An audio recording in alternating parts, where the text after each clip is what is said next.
So the national media is actually getting this right, and they are assessing it correctly. Kentucky is a very right-wing conservative state. If they're not right-wing Republicans, they're not voting at all. So you got, in Kentucky, you got a shit ton of Republicans, a bunch of right-wing racist, fascist sons of bitches, and then you have, the no-count people that don't vote whatsoever. You don't vote, you don't matter. And then you got, the conservative Democrats. So, in 2004, the one issue was to, go against gay people. So Kentucky is very right-wing, ruby red, super duper red, blood red, very blood red state.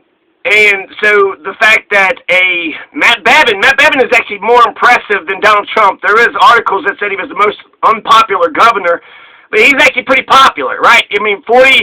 8% of the, Kentucky people wanted him back in there, so he's actually pretty popular. He might have been the least, popular, but that's what, polling all Kentuckians? You only had 42% of the people of Kentucky that voted. So out of the 3.5 million voters in Kentucky, 1.4 million voted. So that means over 2 million Kentuckians said, I'm going to sit this one out. What? Go vote? You want me to go to a box and check that? Why should I do something like that? You're going to give me something? Why should I do something for you? You better do something for me.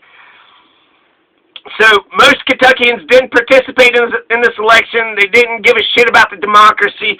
And I am willing to wager, if you're not doing shit when it comes to voting, voting's the very least you can do politically. So I'm guessing that you're not using direct action campaigns. If you're not voting, you're probably not engaged in direct action either. So you're really not doing a goddamn fucking thing. So over 2 million Kentuckians do not participate in their democracy. That's 58%. So 58% of the Kentucky people do not participate in the election between Matt Bevin, Andy Beshear, and John Hicks. Now, they compared this election to 1899. Because it was so close. 5,000 votes is very few votes. They might be able to, make enough votes illegitimate, throw them out, and have another election. So the Republicans are totally planning on stealing this election. This is, Kentucky's election is definitely a precursor to next year. We got less than a year left. Less than a year left to vote for President Bernie Sanders. So in less than a year, we're going to have Trump is going to be gone and Bernie's going to be president. So Kentucky is definitely... It was relevant because it was such a blood red state. This blood red state has now voted Democrat, which is shocking. A left of center Democrat. He's in favor of abortion. Oh my God, you're going to have a bunch of abortion all over the place, Kentucky. It was also economic populism. He's left of center. And he's young, too, so who knows? He might actually become like one of the most progressive governors in Kentucky history. He might be a William Justice Goebel. Now, they're trying to steal this election. Robert Stivers, the Senate President, had mentioned that there's a Section 90 of Kentucky's Constitution. Section 90, right? Section 90 says that if there's a discrepancy, then the houses, both houses of the General Assembly, which are being controlled by the Republicans, get to decide the election. What do you think they're going to decide? So if they don't make a good case to the public and say, well, here's this illegal voting. Now, Matt Bevin has pointed out a couple things. He pointed out that there is a bunch of absentee ballots.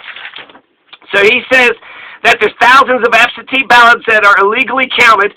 So that's thousands, right? And he said a number of people were turned away and then a number of machines didn't work properly. These Diebold machines, hell, they could have been hacked. The Russians could have hacked them, right? So you had people that were turned away. You had a number of machines that didn't work properly. And then he says thousands of absentee ballots were illegally counted. So that's quite fascinating. Where's he coming up with this shit? This could be enough of a pretense to send it to the houses, to the legislators, and the legislators, both the Senate and the House, is being run by Republicans. They're majority Republicans. So it's ruby red, right? The Supreme Court, the governor, the legislature, it's right-wing Republican. If you go to Kentucky, you'll see a bunch of Republicans and nothing else. That's all they got is Republicans in Kentucky. So you have this, shitty fucking governor who was shitty, but if you actually believe, fuck the unions and fuck abortion and fuck the teachers and fuck the government, then he was your guy. So, you know, he did get 49% or 48% of the 42% that voted. So he got, you know, 20% of the, so he's not the, they say he's the most unpopular governor, but that's national media kind of just, you know, fucking talking shit. I did hear one quote. They said, I guess it's better to be an asshole. It's better to be a liberal than an asshole in Kentucky. So I've been tickled pink ever since, you know, this election came out. I'm glad that Kentucky voted Democrat. They kicked him out, and that does show that Donald Trump is on his way out. Is it the worst loss in the history of the world? No. I mean, he got one term. Donald Trump had his, you know, historic, legendary, you know, victory.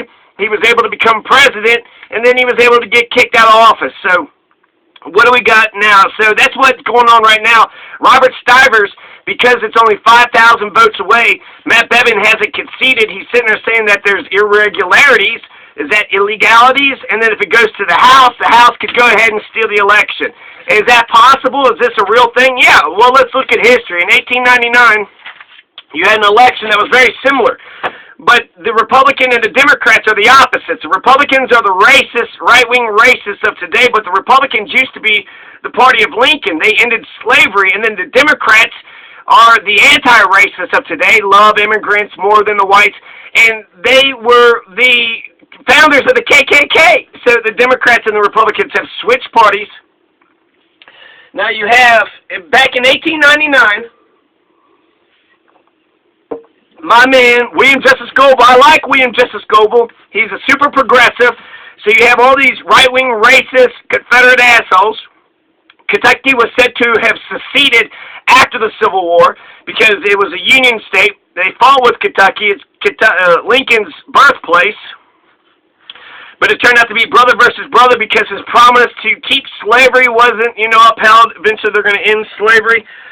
So that means you have all these Democrats who are racist pieces of shit. So I want to talk to you about the 1899 election, okay? So the 1899 election is just like 2019 in the sense that you had two main candidates that were running against each other. You had this Taylor guy, Taylor Bill. So old Taylor, I'm not sure what his first name is. But you had Taylor, right? And then you had John Y. Brown, and then you had William Justice Goebel. Taylor is the Republican. It was William O. Bradley, so the Republicans had control. The party of Lincoln, the anti-slavery party. So you had these Republicans were in control. Taylor is going to win the election, barely, by 3,000 votes, 194,000, 191,000. And the third-party candidate, a Democrat, is going to split the vote with 12,000 votes. So John Y. Brown was a Democrat that ran against William Justice Goebel, but William Justice Goebel is eventually going to become governor for 3 days after he was shot, and he's going to die. And he's the only governor in American history that's ever been assassinated. The only governor ever was William Justice Goebel. Now, William Justice Goebel, I love the guy, but the shit that he did in 1889 was some bullshit. And his, you know, him getting shot actually kind of settled a lot of scores. Because it was crazy. It was fucking nuts. So in 1899, right, I want to say William S. Taylor. But we're going with Taylor, okay? So Taylor wins the election by 3,000 votes. Then just like Matt Bevin, you got, you know, William Justice Goebel calling fraud. So it goes to the State Board of Elections. And they go ahead and certify. They say Taylor's the victor. Nope, Taylor won. The State Board of Elections was Goebel, you know, he's the one that instituted it. John Y. Brown was a honest election Democrat. So John Y. Brown was, you know, did put, you know, kind of a wedge in between this whole thing. John Y. Brown was able to beat the spread, so he took votes away from, you know, Taylor and Goebel. But Goebel, he loses by 3,000 votes. The State Board of Elections rules against him, and yet he still carries on. Section 90 says the legislature can decide. And so the legislature, they, you know, it's being run by the Democrats, who were, at that time, they were a very racist party, but William Goebel was a progressive Democrat. He was against the textbook monopolies. He was against the toll roads. He was for working class people. He's for the unions. He took on the corporations. He took on the powerful interests. He helped write the 1891 Constitution of Kentucky. William Goble's a badass. I fucking love that German Kentucky. He's like one of my favorite figures in all throughout history. He even shoots a Confederate that, wanted to kill him. So somebody drew on him, and he saved himself. And then he had to go through a big, ordeal with that shit too. But it just shows you that, he's not a Democrat, a racist Democrat. He's a Democrat of, by, and for the people. A working class Democrat. A progressive Democrat. So that's amazing. Kentucky had a progressive Democrat in 1899.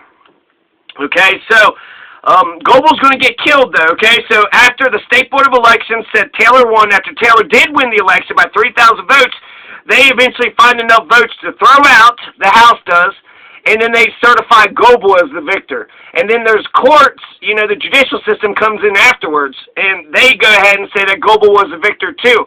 And history, in the end,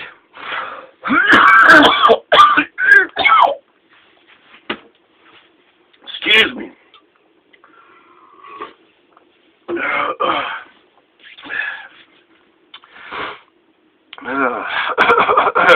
Where was I?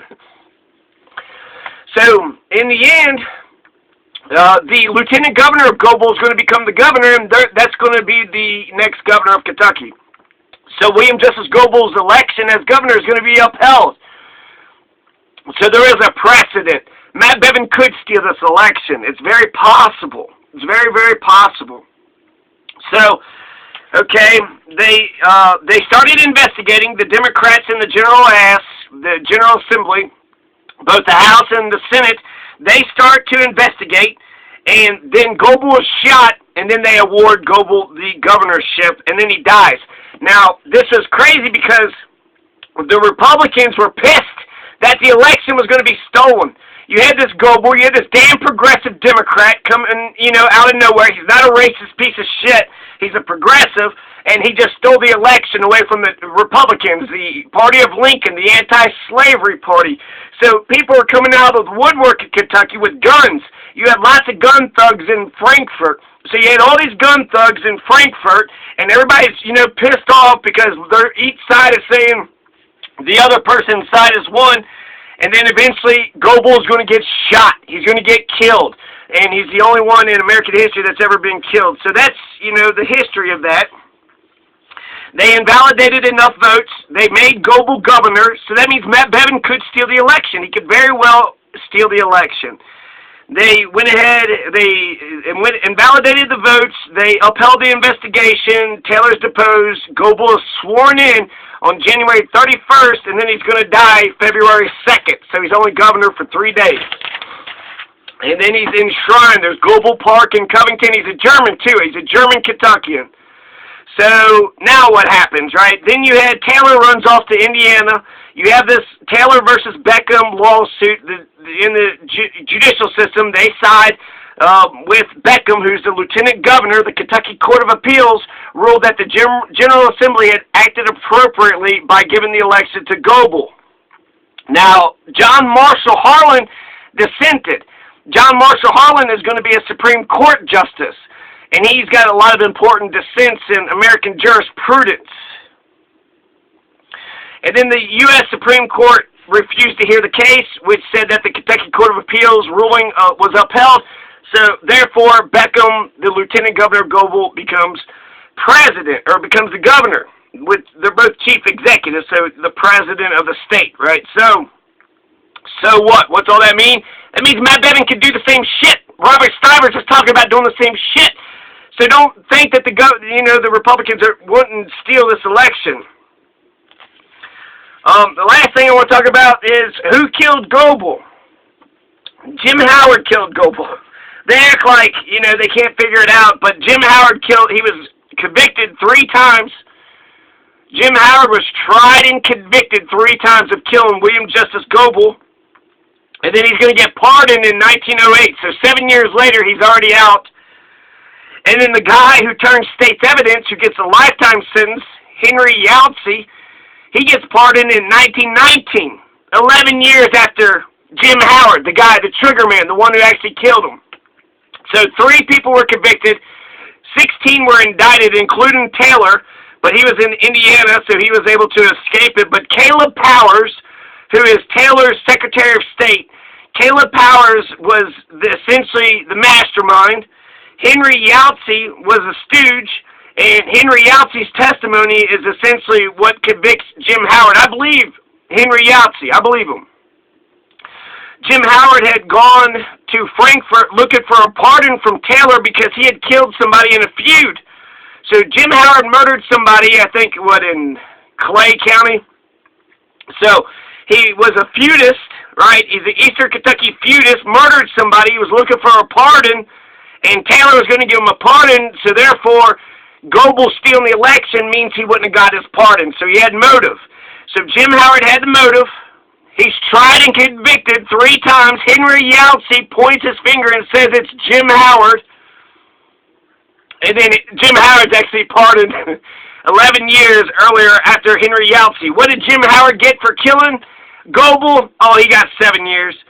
So I love William Justice Goebel. I think he's one of the greatest, people in the world, especially coming out of Kentucky.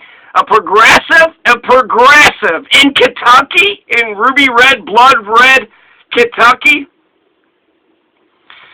And Jim Howard only gets 7 years for, an assassination of a political figure. Now, I will say this in not defense of, the coup d'etat, but it was a coup d'etat that undid a coup d'etat, right? So, he didn't win the election, and then he pushed for it and got the Democrats to, anoint him to be the governor.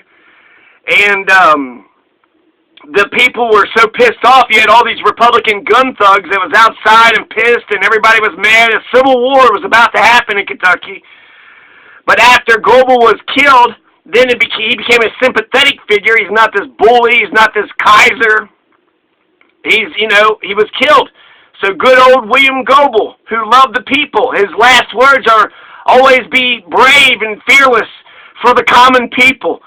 So, good old William Justice Goebel, now as a sympathetic figure since his death had happened, the Republicans seem more conciliatory, and then Beckham becomes the governor, and everything seems to be okay. People are still pissed or whatever, but because if Goebel was to become governor, if Goebel was the one that became governor, then they would have gone to war. But since it was the lieutenant governor of Goebel's, then it was something totally different. So the death of Goebel actually helped to mend, the divide that had, happened in the state because of the election of 1899. So what does all this mean? It means, that Matt Bevin could steal the election. He could throw it to the House. It's only 5,000 votes. It's a very close election. You had a third party, John Hicks, beat the spread just like John Y. Brown did in 1899. So it's very possible. History says, he could do that, but history also says that he wouldn't, be governor for very long if he steals the election. So, this is fascinating.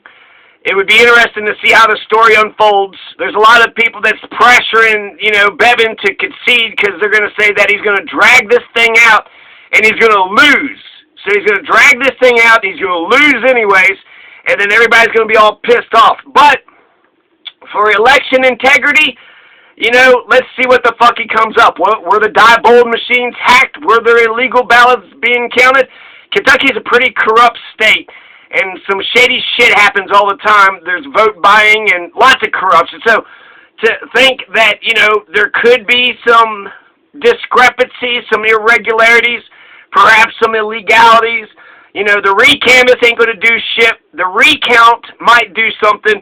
The investigation by the General Assembly, just like with William Justice Goebel in a Republican-dominated House and Senate, they're going to say Matt Bevin's the governor. So if it goes to the House, if they use Section 90 to steal this election, they could very well do it. So it's a possibility, but I think it's not, a good idea. But if they find, 10,000 illegal absentee votes that were counted, 10,000 is greater than 5,000. Bush v. Gore says that the election matters because the election is the fair thing, the most fairest thing you got. the recount isn't going to be any more fair than the election. One person's vote isn't any more important than another person's vote. And so that's Bush v. Gore, essentially. So the election stands and the recount, and you can't just make it up. You can't just have arbitrary bullshit and make it up. So the last option is just to have another election, to have a redo. And if there is another election, Andy Beshear will win again. So this would be a good thing for Andy Beshear. So if there is enough, if they put enough of a stink and they poke enough holes and their election fraud allegations are correct, then that means that they could, theoretically say, let's have another election. Andy Beshear should have the election, and he'll kick Matt Bevin's ass even worse than, his ass got kicked this time. So, this is, I hope that, I hope it all works out, essentially. So it's fascinating. I'm pretty happy Andy Beshear won, and now it looks like the Republicans want to steal it. And this is a precursor to next year. Is Donald Trump going to stand down when that Hillary, he's not going to, the turnover of power, the peaceful exchange of power, he's not going to be into it. He's going to say, this is my office, I keep it, and I'll keep it forever and ever. Ha ha ha ha ha. So yeah. That's 1899. The 1899 governor's election of Kentucky. So